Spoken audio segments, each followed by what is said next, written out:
On sait que l'appareil a disparu sans envoyer le moindre message de détresse, ni de la part des pilotes, ni du système automatique qui supervise en permanence le bon fonctionnement de l'avion, ce qui ne permet pas finalement de bâtir d'autres hypothèses que celle de l'explosion en vol pour une raison indéterminée qui peut être aussi bien une bombe, un attentat terroriste, qu'un grave incident mécanique type dépressurisation brutale de l'appareil provoquée par une explosion de réservoir, ça s'est vu par le passé, l'arrachage d'un hublot, d'une partie de carlingue, d'une porte de l'appareil, avec des circonstances toujours très difficiles à gérer, voire catastrophiques. Ça s'est vu par le passé. Il est très difficile dans ce genre de cas, de situation, de faire la part des choses justement entre l'hypothèse terroriste et l'accident. On avait eu le cas comme ça d'un vol TWA en 1996 qui avait disparu brutalement au large de Long Island.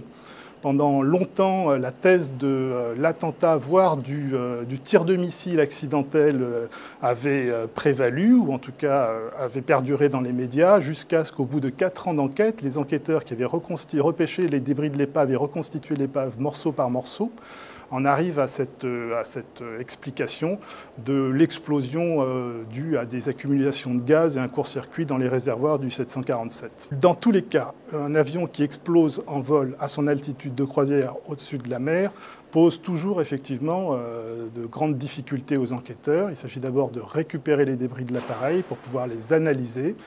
La seule chose qu'on peut dire, c'est que apparemment la zone du golfe de Thaïlande est une zone peu profonde. Dans le cas du Rio-Paris, il faut bien se souvenir qu'on avait mis plusieurs jours à retrouver les premiers débris, alors même que la localisation de l'appareil avait été faite assez précisément grâce notamment à ces messages automatiques envoyés par l'avion avant le crash.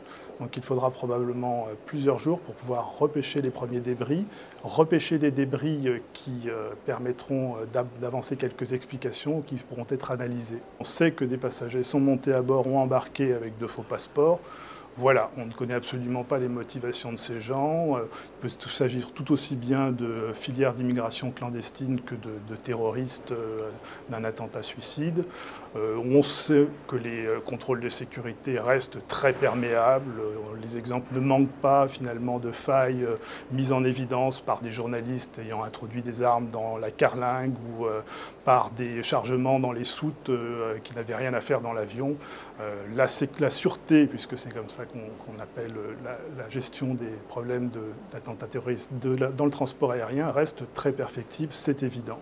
On a vu beaucoup d'informations contradictoires circuler sur des débris qui avaient été signalés puis qui se sont révélés être de fausses pistes.